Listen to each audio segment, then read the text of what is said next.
पिछली वीडियो में हमने देखा कि कैसे हमारा ब्रेन काम करता है, मेमोरी को हम कैसे बूस्ट कर सकते हैं, क्या क्या आहार हमें लेना चाहिए और क्या कर सकते हैं हम मेमोरी को बूस्ट करने के लिए, और हम एक्सरसाइज यदि करें तो हमारा ब्रेन, हमारी मेमोरी स्ट्रांग होगी। अच्छा, ये कैसे हो सकता है? एक्सरसाइज करने से ब्रेन का क्या लेना देना? तो हमने पिछली वीडियो में बात की कि ये जो ओलिगोडेंड्रोसाइट्स होते हैं जो कि कनेक्शन के ऊपर अपनी प्लाज्मा मेम्ब्रेन को रैप कर देते हैं। इस प्लाज्मा मेम्ब्रेन में क्या क्या था? लिपिड्स थे मेन, 85% लिपिड्स होते हैं। और ये लिपिड्स कोलेस्ट्रॉल के नाम से डराया जाता ना आपको। कोलेस्ट्रॉल भी लिपिड है, बहुत आवश्यक है बॉडी के लिए, प्लाज्मा मेम्ब्रेन के लिए। ये हमारी प्लाज्मा मेम्ब्रेन को फ्लूइडिटी और रिजिडिटी प्रोवाइड करता है। बहुत ठंडे टेम्परेचर पे उसको जमने नहीं देगा प्लाज्मा मेम्ब्रेन को, और हाई टेम्परेचर पे पिघलने नहीं देगा। कोलेस्ट्रॉल आवश्यक होता है, गुड कोलेस्ट्रॉल और बैड कोलेस्ट्रॉल। इस पे भी एक वीडियो बना के उस पर चर्चा करेंगे, गुड और बैड कोलेस्ट्रॉल पे। तो अभी देखते हैं कि और क्या है। जो ये ओलिगोडेंड्रोसाइट्स हैं, ये लिपिड कहाँ से उठाते हैं? ये लिपिड उठाते हैं डाइट से। तो डाइट में हमने बात की थी कि बादाम, अखरोट ये सब खाना चाहिए, देसी गाय का शुद्ध घी खाना चाहिए। यदि डाइट में इनको लिपिड नहीं मिलता तो क्या होता है कि ये जो ओलिगोडेंड्रोसाइट्स हैं ये लिपिड स्वयं बना लेते हैं। स्वयं बनाने के लिए इनको क्या चाहिए? इनको लैक्टिक एसिड चाहिए। ये लैक्टिक एसिड कहाँ से आएगा? जब आप एक्सरसाइज करोगे तो आपकी मसल्स में पहले तो एरोबिक रेस्पिरेशन होगा, फिर एनारोबिक रेस्पिरेशन होगा, क्योंकि ऑक्सीजन की डेफिशिएंसी हो जाएगी। हम हाफ के हो जाते हैं, ऑक्सीजन कम पड़ने लगती है, आवश्यकता अधिक होती है मसल्स को। तो अब मसल्स एनारोबिक रेस्पिरेशन करने लगती हैं, जिसके दौरान लैक्टिक एसिड प्रोड्यूस होता है।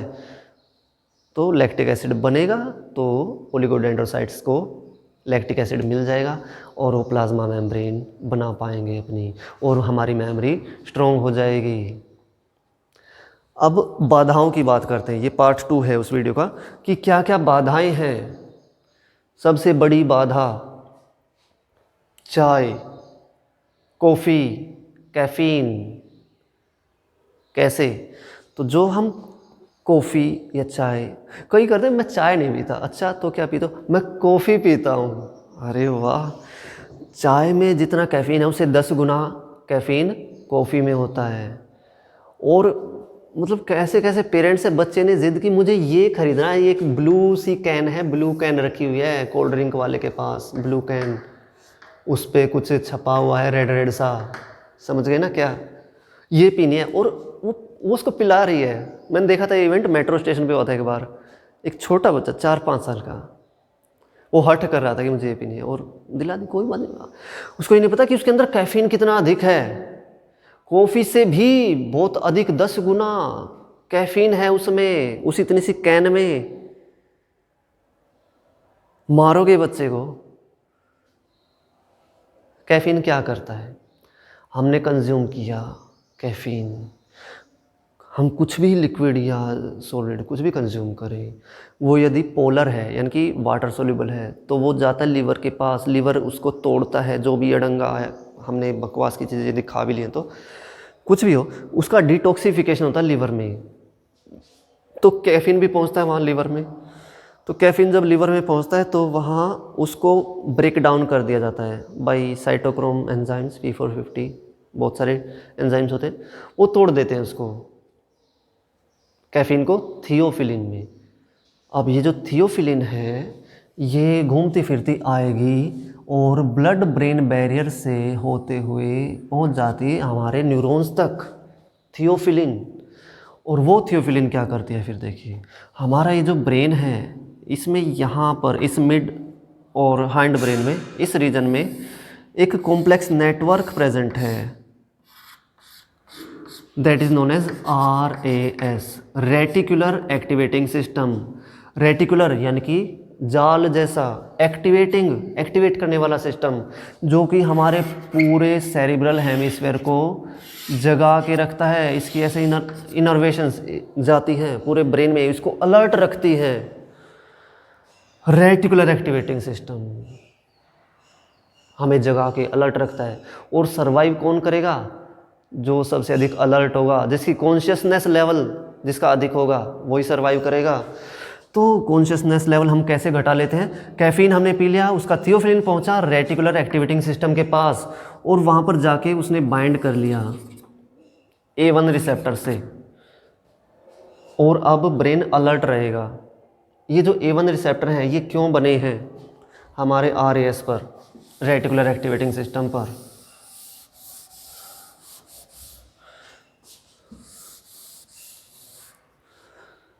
अब ये जो रेटिकुलर एक्टिवेटिंग सिस्टम है जिसके ऊपर A1 रिसेप्टर्स हैं, जब हमारा ब्रेन बहुत अधिक एक्टिविटी कर लेता है, हम बहुत पढ़ते हैं, बहुत ज़्यादा सोच लेते हैं, दिन भर हम काम करते रहते हैं, ब्रेन का कुछ काम करेंगे, मल्टीप्लिकेशन करेंगे बहुत अधिक, तो ब्रेन थक जाएगा। इसमें ADP बहुत अधिक बन जाते हैं। एनर्जी कहाँ से आती है? ATP टूट के ADP बनाता है और फॉस्फेट इनऑर्गेनिक निकल जाती है, प्लस एनर्जी मिलती है, एनर्जी प्रोवाइड करता है। अब इतने सारे एटीपी ब्रेन में टूटे, हमने सारे दिन काम किया, बहुत एटीपी टूटे, तो एडिनोसिन एक्यूमुलेट हो गया। ये एडिनोसिन ये इससे बाइंड करता है A1 रिसेप्टर से और रेटिकुलर एक्टिवेटिंग सिस्टम को इनहिबिट कर देता है। ये कहता है कि बस और मत जगाओ ब्रेन को, इसको आवश्यकता है रेस्ट की, रेस्ट करेगा, सो जाएगा, एक्टिविटी कम होगी, तो ये इस मेटाबॉलिज्म के दौरान जो टॉक्सिक कंपोनेंट्स प्रोड्यूस हुए हैं वो फ्लश आउट हो जाएंगे, वो निकल जाएंगे और ब्रेन फिर से फ्रेश होगा, फिर से काम कर पाएगा। पर नहीं, हमने तो चाय पी रखी है, हमने तो कॉफ़ी पी रखी है, ये बाइंड होने ही नहीं देगी इसको, ADP को। यहाँ पर ADP यहाँ तक बाइंड नहीं हो पाएगा क्योंकि इसको पहले से ब्लॉक कर रखा है थियोफिलिन ने। थियोफिलिन ADP को बाइंड नहीं करने देगी और अब ये ज़बरदस्ती हम अपने ब्रेन को जगा के रखते हैं कि कर, काम कर, क्योंकि अंग्रेज क्या करते थे? स्लेवरी करवाने के लिए, अधिक से अधिक काम लेने के लिए। उन्होंने जो एजुकेशन सिस्टम इस्टेब्लिश किया था ना, जिसके आज गुणगान करते हैं लोग, वो उन्होंने हमें अपने स्लेव बना के रखने के लिए, ताकि हम उनका क्लरिकल वर्क संभाल सकें। इसलिए उन्होंने एजुकेशन सिस्टम हमारा बदल के अपने वाले इम्पोज कर दिया था, हमें क्रिश्चियन बनाने के लिए, कन्वर्जन करने के लिए, बिग इश्यूज़। तो क्या हुआ कि ADP अब यहाँ बाइंड नहीं कर पाएगा, ब्रेन ज़बरदस्ती जागता रहेगा। अब वो उतना अच्छा काम नहीं कर पाएगा, पर बस जाग रहा है, ठीक है। नींद भाग जाती है ना चाय पीते ही, कॉफ़ी पीते ही, इसलिए। तो इससे क्या होगा? अब लगातार आपके न्यूरॉन्स डैमेज हो रहे हैं, क्योंकि इसमें वो मेटाबोलाइट्स एक्यूमुलेट हो रहे हैं जो जिनको साफ़ हो जाना चाहिए, क्लियर हो जाना चाहिए, निकल जाना चाहिए। तो एक और न्यूरोटॉक्सिन है जो आपको डरा डरा के बेचा जाता है, एस्पार्टेम होता है उसमें। जो डायबिटीज़ के पेशेंट्स होते हैं,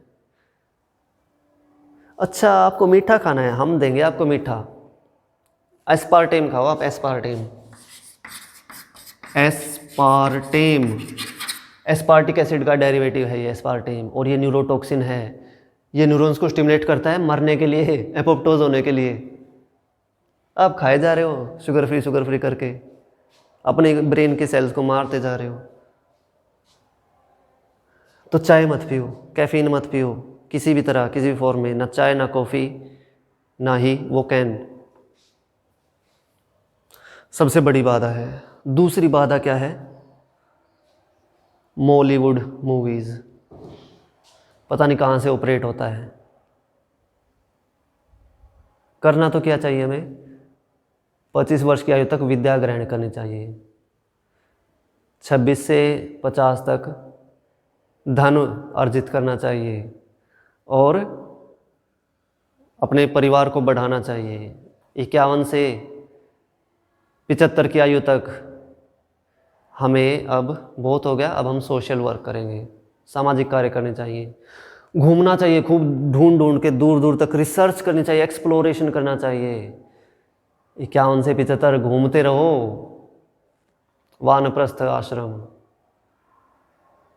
उसके बाद संन्यास, 76 के बाद संन्यास। अब तक जो स्मृतियाँ अर्जित की, अब मृत्यु की तरफ अग्रसर होना है।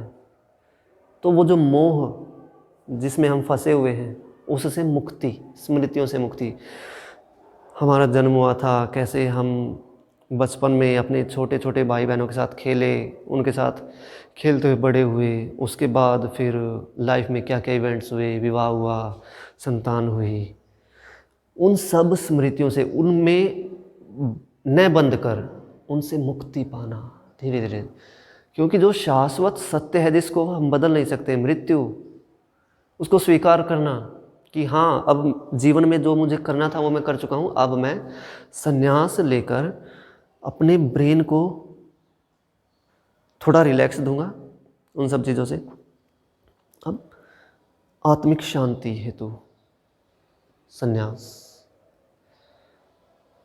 मोक्ष की प्राप्ति के लिए, मुक्ति के लिए, आध्यात्मिक चिंतन के लिए, ठीक है, और दूसरों को सद्मार्ग पे लाने के लिए संन्यास आश्रम।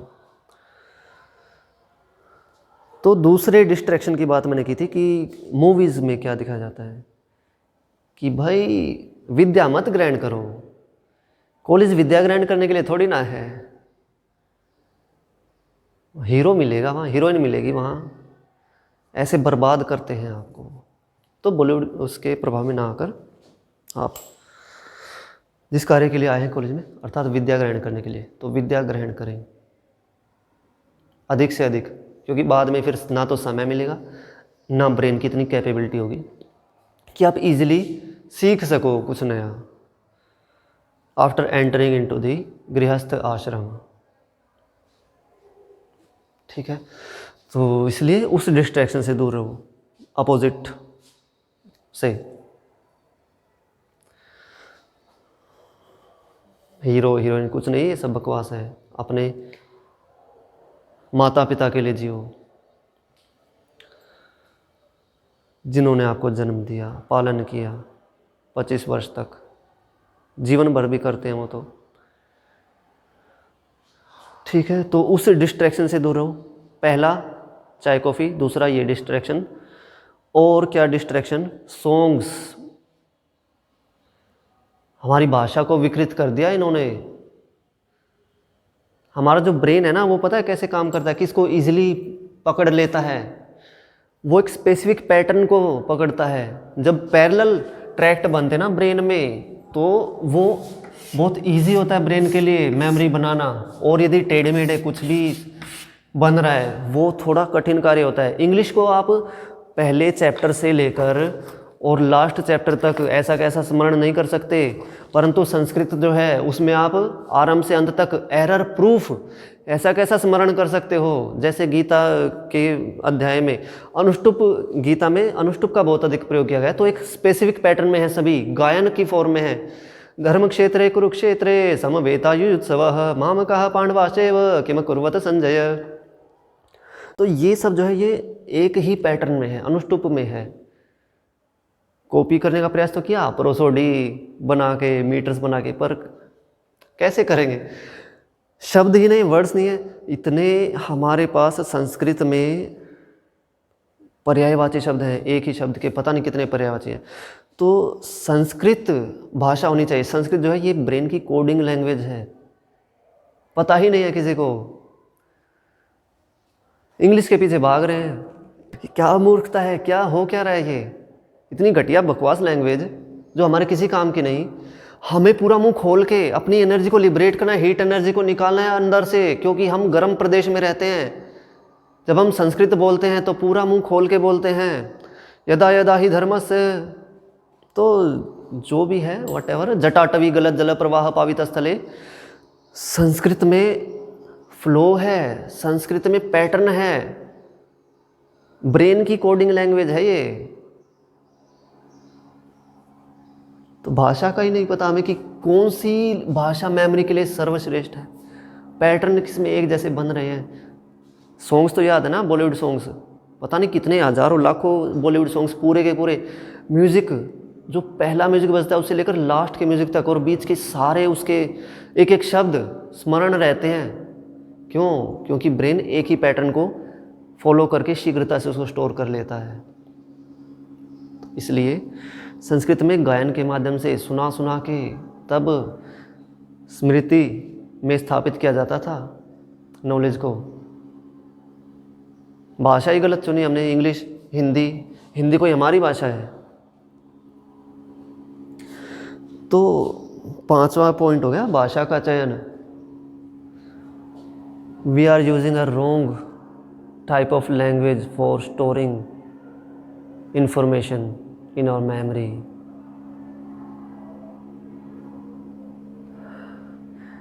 एरर प्रूफ जो लैंग्वेज है दैट इज संस्कृत। संस्कृतम संस्कृतम संस्कृतम संस्कृतम भारती वल्लकी झंकृतई झंकृतम भूतले भाति में नारतम भारतम। भारत प्रशस्ति ये कविता है। तो जितने भी हमारे महाकाव्य हैं, ग्रंथ हैं, वो क्या है, वो काव्य के रूप में है। जैसे कि महाभारत वाल्मीकि कृत रामायण, वेद व्यासकृत महाभारतम, वेद व्यासकृत वेद जो 4 वेद हैं और उनके उपवेद जैसे आयुर्वेद, धनुर्वेद। भारत में नहीं होती इन पे स्टडी, परंतु ब्रिटेन में होती है, लंदन में होती है, अमेरिका में होती है।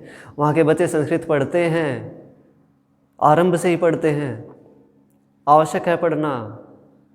यहाँ तो इंग्लिश पढ़ना आवश्यक है। स्लेव कैसे बने रहोगे, वेस्ट के, मिडल ईस्ट के स्लेव। आज हम क्या हैं, हमारी पहचान क्या है, स्वयं की कोई पहचान है हमारी जो थी हमारी, कहाँ है वो, नष्ट हो चुकी है। हम जिन जिन के गुलाम रहे उनके जैसे हम वेशभूषा पहनते हैं, उनके जैसे हम परिधान पहनकर अपने आप को वो समझते हैं कि हम तो बहुत ही सभ्य हैं। टाई लगा के अपने आप को पता नहीं क्या समझ लेते हैं। अरे वो ठंड में रहते थे इसलिए टाई अपनी सब कुछ फंसा के, बैठने का तरीका नहीं पता हमें कि पद्मासन लगा के या फिर सुखासन में बैठना चाहिए विद्या अर्जित करते समय। एक और मोस्ट इम्पोर्टेंट पॉइंट, पढ़ते समय किस तरह से बैठें, तो सुखासन में, जिसको आलती पालती मार कर बैठना बोलते हैं, ऐसे बैठें लेग्स को फोल्ड करके। क्यों? क्योंकि इससे जो ब्लड का फ्लो एक्सेसिव व्यर्थ में लेग्स में जा रहा है वो थोड़ा कम हो जाए, ब्रेन की तरफ ब्लड का फ्लो अधिक हो। पैरों को ऐसे लटका के रखेंगे, हार्ट पंप करता रहेगा ब्लड को, नीचे वो जा रहा है, पैरों में भी ब्लड जा रहा है, पर पैरों से वापस आने में उसको कठिनाई हो रही है क्योंकि हम चल नहीं रहे हैं। जब हम चल रहे होते हैं तो पैरों में मसल पंप काम करता है। मसल पंप पे एक अलग से वीडियो होगी या फिर आ जाएगी। मसल पंप काम करता है। मसल पंप पता है हार्ट को एड करने के लिए और भी कई सारे पंप होते हैं। हार्ट अकेला नहीं है जो ब्लड को पंप करता है हमारी बॉडी में, मसल पंप है। जब कोई भी मसल, सपोज यहाँ की यही मसल ले लो, अब हार्ट से यहाँ तक अंदर की तरफ तो आर्टरी आती है और ऊपर की सरफेस पे ये वेन होती हैं, वेन, इनसे ब्लड वापस जाता है। अब जब हम कोई इस मसल को फोल्ड करेंगे तो वेन्स पे प्रेशर पड़ता है, वेन्स पे प्रेशर पड़ता है तो क्या होता है, वेन्स में वाल्व्स होती हैं। ये वेन है सपोज, तो इसमें वाल्व है इस तरह से जो कि बैक फ्लो को रोकती है। इस पे इधर से मसल का प्रेशर पड़ेगा तो ये एक सिंगल चैम्बर की तरह काम करता है। इस पे प्रेशर पड़ेगा, स्क्वीज़ करेगा ब्लड को, चारों हर दिशा में ब्लड का प्रेशर बढ़ेगा, परंतु ये वाल्व पीछे जाने से रोकेंगे। इधर रास्ता ब्लॉक है तो ये आगे की तरफ ऐसे बढ़ता है, फिर हार्ट की तरफ ब्लड बढ़ता है। जैसे ये पैर की सपोज है, पैर में सप्लाई है तो ये पैर की मसल है, काफ मसल है, ये प्रेशर डाल रही है, अब ये ऊपर की तरफ ब्लड चढ़ेगा और हार्ट तक विनस रिटर्न होगा। ठीक है, तो पैर लटका के बैठोगे तो बड़ा कठिन है पैर को वापस पहुंचाना, पैर में से ब्लड को वापस हार्ट तक पहुंचाना। तो पैर लटका के नहीं बैठना चाहिए पढ़ते समय, लेग्स को फोल्ड करके रखना चाहिए। अब आप कहोगे कि फिर तो लेट के पढ़ना चाहिए क्योंकि हार्ट के लिए इजी होगा अब ब्रेन तक पहुंचाना ब्लड को, और पैरों में भी से भी अपने आप आ जाएगा लेटे हुए पोजीशन में ग्रेविटेशन, क्योंकि जब हम खड़े हैं तो ग्रेविटेशन के अगेंस्ट ब्लड पैर में से वापस हार्ट तक आ रहा है। तो लेट जाएं, लेट के पढ़ लेंगे। परंतु जब हम लेट जाएंगे तो हमारी बॉडी जो है वो रेस्ट एंड डाइजेस्ट मोड में चली जाएगी। हमारे एड्रिनल मेडुला से एपिनेफ्रिन का सिक्रेशन कम हो जाएगा, ब्लड वेसल जो कॉन्स्ट्रिक्टेड हैं वो डायलेट हो जाएंगी, अब हम सोने की अवस्था में चले जाएंगे। इसलिए अपने इस एक्सिस को सीधे रखना और लेग्स को फोल्ड करके बैठना, ये सबसे सही पोजीशन होती है पढ़ने के लिए। तभी आपकी कॉन्शियसनेस अधिक होगी। मेमोरी के लिए सबसे आवश्यक क्या है, कॉन्शियसनेस को बढ़ा के रखना। तो कोई 2-3 मिनट की वीडियो पर्याप्त नहीं है मेमोरी के ऊपर। कई लोग पता नहीं क्या क्या बकवास लिख देते हैं मेमोरी, बिना किसी रिसर्च के, बिना किसी स्टडी के। तो मेमोरी के लिए ये सब आवश्यक है, एक सही भाषा, उसका बार बार अभ्यास। अनभ्यासे विषम शास्त्रम अजीर्णे भोजनम विषम। यदि हम अभ्यास नहीं करते कि जो हमने पढ़ा था एक वर्ष पूर्व अगले वर्ष नहीं पढ़ेंगे तो धीरे धीरे उसको भूल जाएंगे, कनेक्शन टूट जाएंगे। आहार तो हमारा वही पिज्ज़ा बर्गर है, पिज्ज़ा सड़ा हुआ भोजन, सड़ी हुई मैदा का, जो उनको फैक्ट्री में मज़दूरों को खिलाया जाता था। जीन्स फैक्ट्री में मज़दूरों को पहनाई जाती थी ताकि फटे नहीं। बस हम तो जी स्लेव हैं, जैसा हमारे स्वामी करेंगे हम वैसा ही करेंगे। टेक्सटाइल इंडस्ट्री धरती को, भारत को बर्बाद कर रही है। हमने खादी वस्त्रों का त्याग करके जो हमने सिंथेटिक ये अपना लिए, पॉलीएस्टर्स, नायलॉन, वो सब धारण करके अपने आप को हम क्या समझ जाते हैं कि ओह मैं ही दिख रही हूँ, मैं ही दिख रहा हूँ सबसे अच्छा दिखने में। मतलब एक बच्चे की बुद्धि हो गई हमारी। बच्चा क्या देखता है? आकर्षक, जो दिखने में अच्छा उसकी तरफ भागता है बच्चा। उसके अंदर क्या है? He does not care. ये रूप तो केवल म्यान है, अंदर जो आत्मा है वो तलवार है। जात ना पूछो साधु की, पूछ लीजिए ज्ञान, मोल करो तलवार का, पड़ा रहने दो म्यान। कैसे ये टेक्सटाइल इंडस्ट्री बर्बाद कर रही है पता है आपको? जो डाइज यूज़ करते हैं वो टॉक्सिक होती हैं, हैवी मेटल होते हैं उनमें।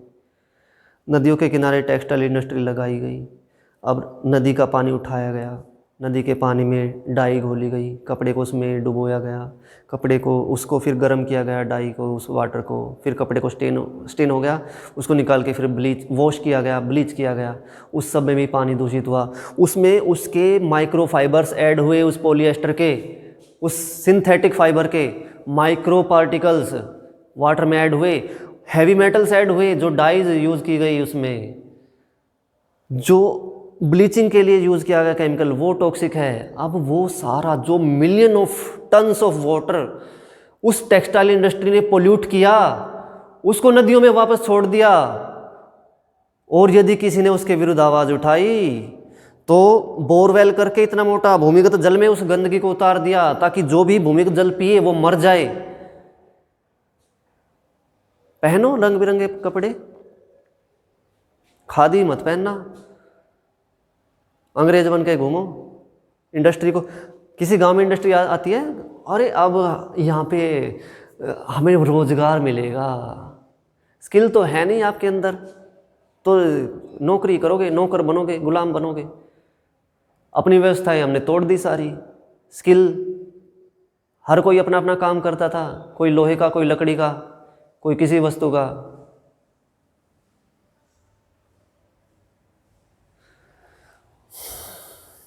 तो अब मेमोरी वाली ये क्लास यहीं समाप्त करते हैं। अन्य विषयों पर ऐसी वीडियोस आती रहेंगी।